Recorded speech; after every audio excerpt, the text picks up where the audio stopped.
special guest, Aliah. Appreciate you coming through. Can't wait to get this interview started and dive into everything. Yeah. But so we'll start off. So pretty much we ask every artist that comes in here. We ask them pretty much the same question. So like, when did you start like actually like getting into music? Like, what age was that around? Well, I grew up with my dad being a producer. Good. Not like a professional producer, but he just like did it as a hobby.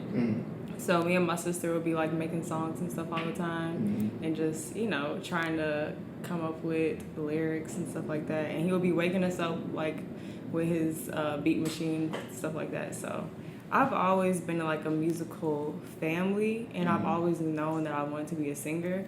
But I've always been a super shy person too.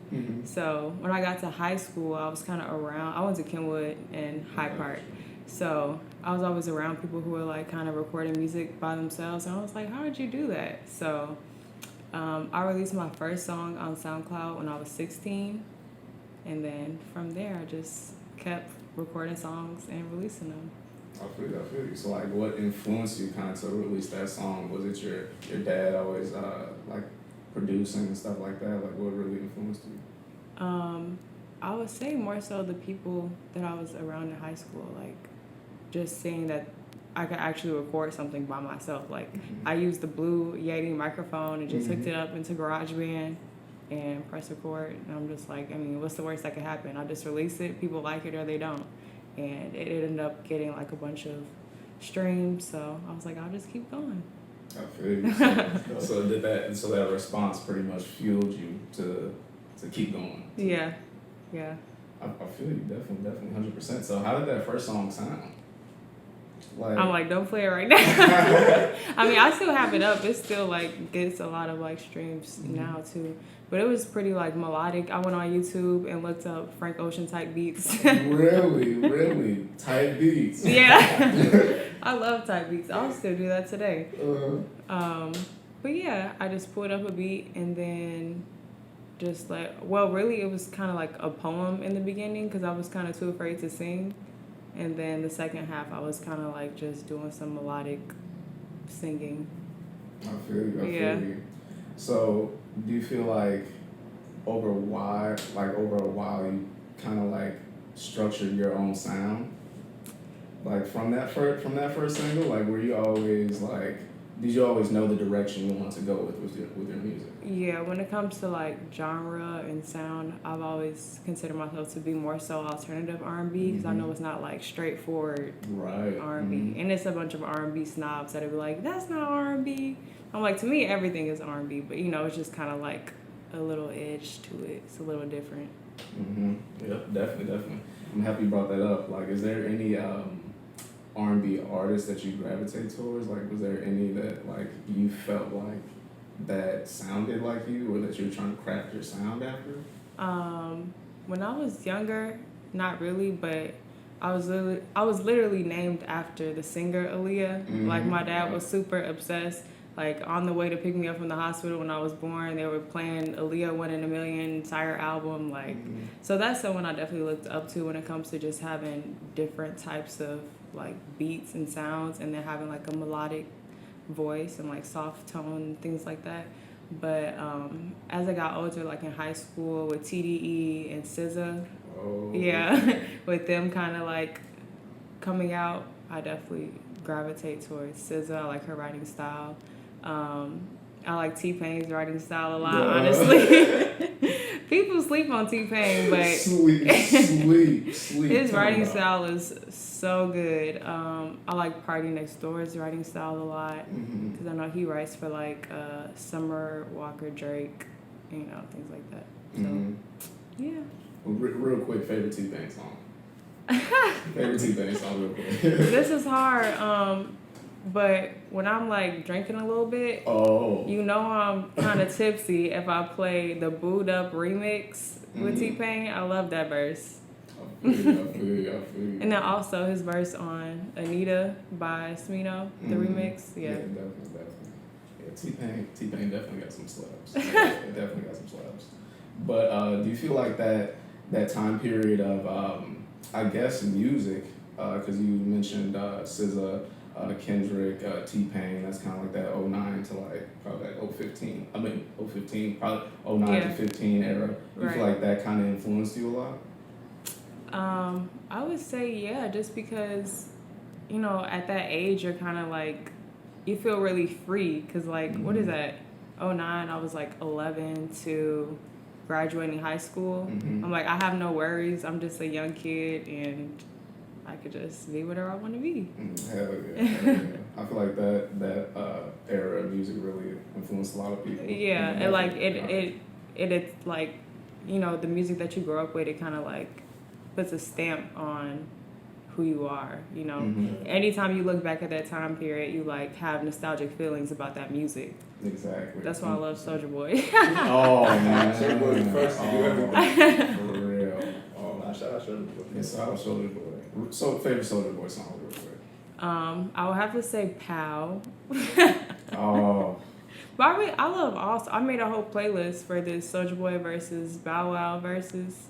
I made it months ago because I was already prepared for this to happen. Oh my God. So I love almost every Soulja Boy song. Who win? Obviously Soulja Soulja Boy. winning, bro. Soulja winning. But I know different generations say like Bow Wow, but I'm like, you know, I wasn't in his prime. I wasn't like really of age yet, so. I feel you. Yeah, I definitely got Soulja on that one. Yeah. But we'll hop back into your music. So, when you first dropped your first song, were you going as Aliah? Aliah, was that your so name? I was, you mean like my artist name? Yeah, your artist name, yeah. Yeah, I was 16 at the time, and I was just trying to come up with a name that I could use. I know I couldn't just be Aliah because my name is spelled exactly like my birth name is spelled exactly like the singer because I was, you know, named after her. So my name was Aliah Allah just because I was just trying to find a name that I felt would fit. And I feel like at that time everybody was like calling each other gods and stuff. I mean, I don't know if y'all were in Chicago during that time, but you know. But also Aliah is like an Arabic name, and it's kind of like, well, from what I read, is a derivative of Allah. And Aliah means the highest, most exalted one. So I was just trying to like, you know, put that energy into one name. So yeah, I started off as Aliah Allah. And then did you have a couple more name changes after that? No, I just changed it a couple months ago to just Aliah, but spelled Aliah. For sure. Nice and short. To the point. Yeah. Yeah, because I was definitely meaning to ask that. Because it just, you know, happened recently because I was trying to look for your music and then I realized, you know, the name change.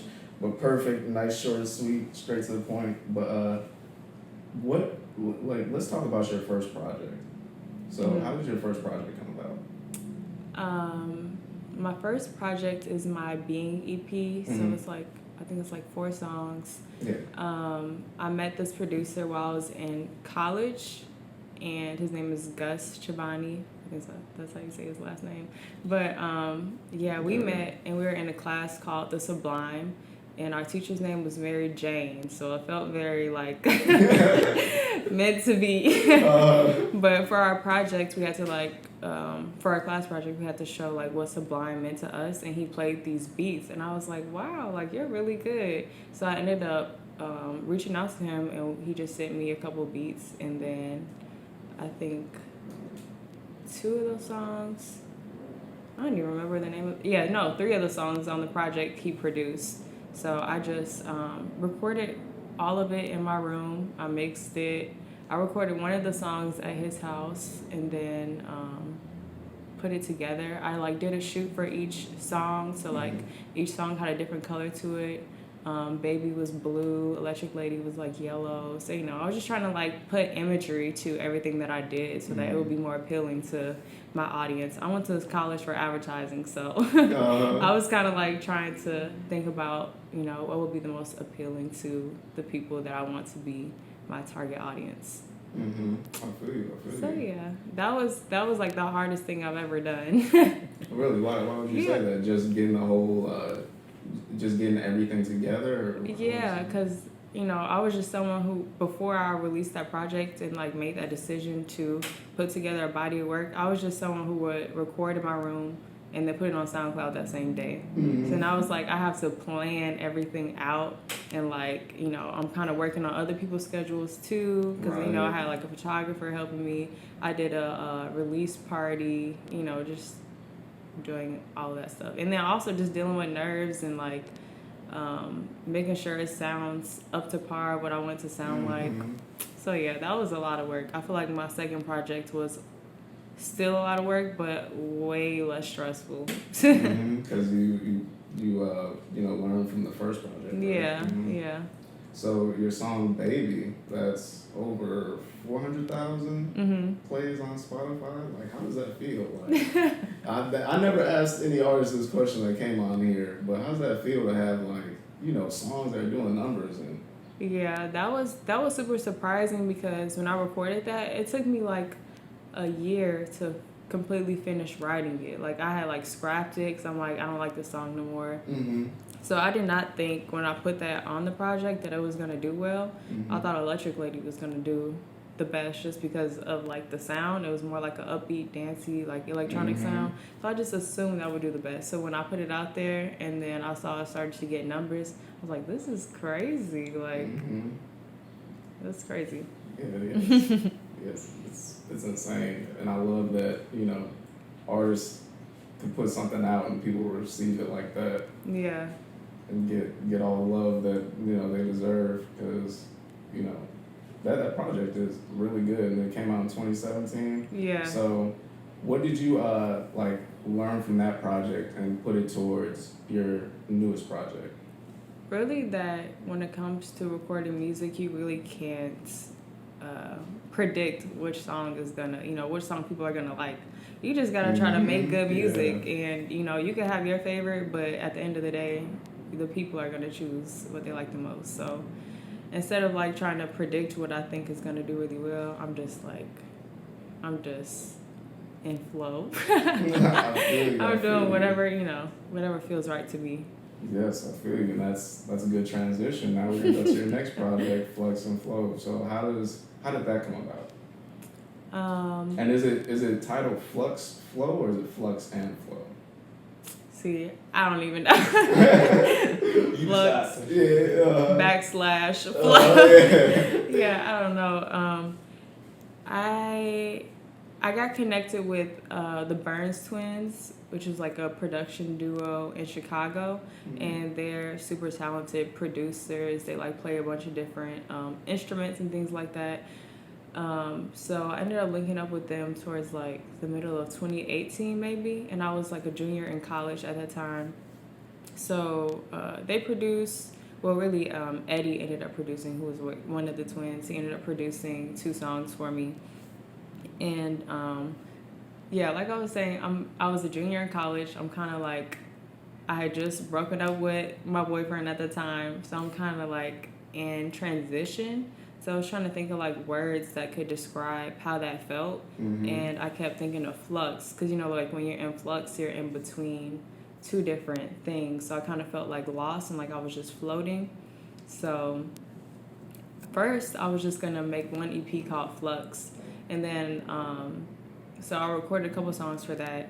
And then once, so much time had passed, I released that in 2020, so it's 2 years later now. I'm starting to feel more like comfortable with myself, and I'm starting to feel more in flow, and I'm trying to like maintain that energy of being in flow. So I'm like, let me do Flux / Flow, and now I'm gonna release it as a double EP. So like, I don't know if you could tell, the first songs are kind of like more like airy and like cool tones, at least that's how I envision it. And then it transitions into more like upbeat, warm sounding songs. So yeah. 100% perfect. and those would, and you honestly knocked out like 2 questions I was about to ask, but that's exactly what I was honestly thinking, because once Inflow starts to play, you can definitely hear it's more upbeat. You can definitely hear definitely it's a different, like you said, EP after Inflow. Yeah. And that's perfect, because Flux is that song is just a lot of melodies and, like you said, really airy, and then you go into Inflow and it's more upbeat, and it makes a lot of sense the way you just explained it. But that's perfect. But I honestly wish you would have made just Homesick a little bit longer. Yeah, the beat was 58 seconds. Like, that was just a little bit longer.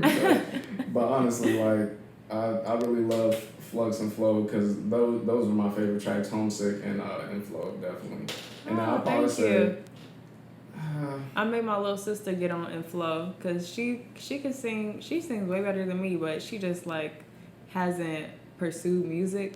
So I'm like, you about to get on this song? I'll write your whole verse. You just gotta record it. I feel you. So how do you feel about, like, because since you said write a verse, how do you feel about writing for people? Is that like a thing that you would ever want to venture off into? If someone paid me to write the song for them, I would write the song for them. Because we need some writers out here too. Like, you know, multi-talented people. I would like, be open real. to that. But like, kind of go over like the track list for us, because did you like lay out that track list in a certain? Well, I know you laid out the tracks in a certain way, but the titles of the tracks, did you like what was the meaning behind the titles of the tracks, pretty much? Okay, let's go through. The first one is Empathy, and I feel like at that time I was in a new relationship. And I just felt like he was kind of teaching me a bunch of lessons. And I feel like one of those main lessons was like how to be more empathetic towards someone, because we would like, I don't know, trigger each other a lot because we were so much alike. And I was kind of like, I don't know, you kind of like, I see you as me, and you're teaching me how to like be a better partner, because I'm like, you're teaching me how to treat myself better as well, you know? So that's what Empathy was about, but I kind of made it like, a little sexual with the lyrics. That song really reminds me of Venus from my first project. So I always call that like the new Venus, just the way that it sounds. What's after that? Homesick? Homesick, yeah. Yeah, so Homesick, still about that same relationship that I was in, but we lived in 2 different cities. So I was kind of just calling him my home and saying that like I felt homesick because we were in 2 separate locations. And then for that song, I ended up making like a short film kind of about being in a pandemic and then not even being able to visit each other during that time. So yeah. What's the next song? Flux. Influx? I feel like it was one more. Lost in Translation. Oh yeah, yeah. But I released that like before I released that 2 years ago. I just added that back on there. That was just, I don't even know. That was about like Mercury retrograde, and I was just letting whatever came out of me flow, and like just kind of talking about how I was frustrated during Mercury retrograde. What is Mercury retrograde? We're in Mercury retrograde right now. What does that even mean? It's like a time period. It's like an astrology thing. But Mercury appears to be spinning backwards from Earth if you're looking at it from Earth. And Mercury is a planet of transportation, communication, and technology. So I don't know if y'all have noticed, like a lot of the times during this time, technology might mess up. It might be more traffic, more car crashes. You might get more arguments around that time. So yeah. Today I learned those shit. Exactly. That's I the theory. On Twitter, I'm like, I don't even know what That's the theory. Yeah. For sure. So about Flux, we're back into Flux. That felt kind of like spacey too. I feel like that should be like the title of the project, because I feel like that kind of encompassed the energy that I was feeling at the time. And Gus I went to his house one day and he was like, yeah, just sing over this beat, and then he just like looped it. And I was like, yeah, this is perfect. I don't even have any lyrics. It's just straight spacey melodies. Yeah.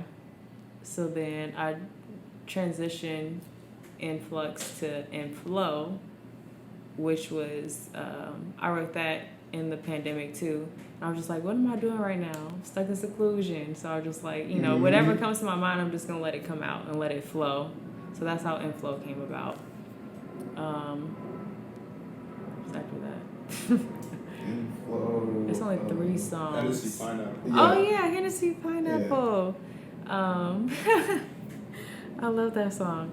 That started off with a different beat, and then the producer hit me up later. He was like, "Oh, I actually already placed that beat," which has happened to me multiple times now. So that's frustrating. But Gus, the same person who produced my first EP, he was like, "Hey, I'll just take your vocals and make a beat around it." But that song was kind of like about you have an ex and then you like talking to somebody new, and all of a sudden they see you talking to somebody new and they try to get back into your life. And I'm like, that's not gonna work on me. You just drunk. That's the Hennessy. That's the Hennessy Pineapple. And I was like, that's my favorite. Well, it was my favorite drink at the time. I prefer tequila now, but There you go. So there you go. I feel you. Definitely tequila for real. yeah. And then the last one was I'll Be Yours, which was also like a single I had already released. Which was, just about meeting somebody that you like and just feeling like you're the best option for them. So we might as well be together. 100%. That's the rundown. You got the breakdown. Flux and Flow. Yeah. For real. Appreciate it. But what do you think? What song do you gravitate towards the most off there? You think? Like now, I guess. Yeah, I feel like it really just depends on the day, honestly. Because I play it back. Sometimes I don't like any of the songs, and sometimes I play it back and I'm like, this is raw. But yeah, it really depends. I'll always love I'll Be Yours just because I feel like me and Harry, the producer, and he has a verse on there, we just work really well together, so that flowed really easily. And I think Empathy is honestly my favorite on Flux. Yeah, I just like that one a lot. I feel like it's slept on. Yeah, I feel you. Because it definitely gives you both vibes. Like, because I was trying to say that, like, I mostly listen to your music, like, when I'm trying to chill out, like, I'm working on something, or I'm like, or, it's rainy, like, obviously, good soul and R&B. If it's raining or something, you gotta put it on. But that latter half of that, like, you can listen at any time. You know what I'm saying? So like, you really have that versatility that I really like in a lot of artists, like, for real. So Thank you. yeah, definitely. But so your newest song. Oh, actually, no. Let's talk about the cocktails. So you made cocktails for each single on the project. So how did that come about? Well, really, I was thinking about, during the pandemic, everybody was like, artists aren't really making no money because couldn't nobody do shows or anything like that. So I started to think about products and like, how could I, kind of have like merch for my project, but not be so, everybody always does t-shirts and stuff like that. I'm like, what could I do that's like different and unique? And I wouldn't mind doing, shirts, but I just feel like I didn't have the resources to do that. And I'm someone, like, I'm DIY everything. I do all my own, like, covers and, like, videos. I record and mix all my own music. I come up with, like, campaign strategies to try to get it out there. So for this, first, what I did was I started doing this thing called Sounds and Rounds, which is kind of like a series where I paired a drink with a song. And the whole purpose of that was just so I could showcase Hennessy Pineapple. But I just kept it going with like different artists and different drinks and stuff like that. So I was like, okay, now when it comes to products, it's a couple months later. I think it was like November maybe at this time. How can I like resurface Flux and Flow? And I was like, what would make sense as a product? So I was just thinking cocktails. I could just make some cocktails.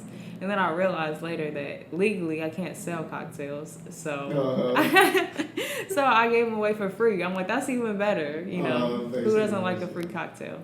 So yeah, I was just like, I made 3 cocktails. One was named after I'll Be Yours. One was named after Homesick. And one was named after Empathy. So I just thought about different liquors that would make me feel each title. So I'm thinking like what makes me feel homesick? Rum, because I might like drink some rum and start crying about my family or something.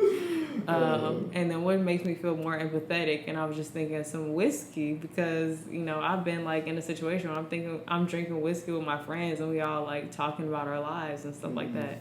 So yeah, I like made the labels for them. I like got bottles. I packaged them all, and then I just gave them away for free. And then I put my QR code on the back so people could like listen while they're drinking to that's it. hard. That's hard. That's definitely hard. Having a drink and listen to the project. That's what's up.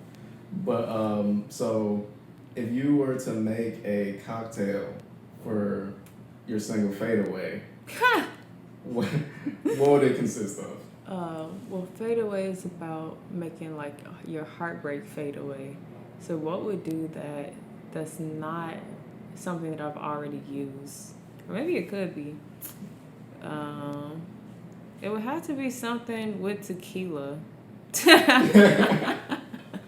I feel like anything dark will make you like more heartbroken, but like light, you know, like tequila make me like, you know, I'm just happy. I feel you, 100%. I'm not thinking about that. So yeah, I will have to figure out what else would go in there, but it'll definitely be with tequila.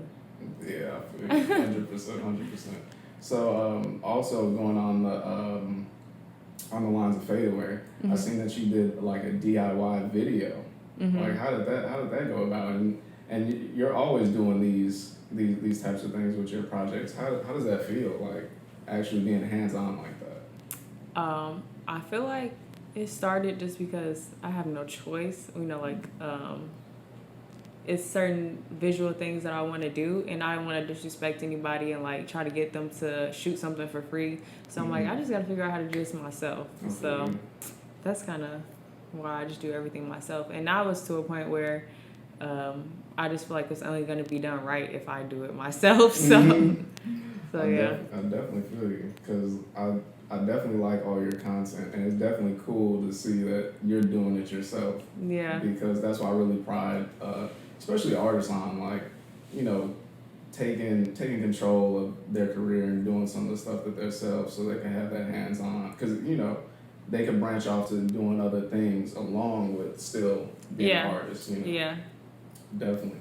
But yeah, we'll end out on that. Appreciate you, Aliah, coming through.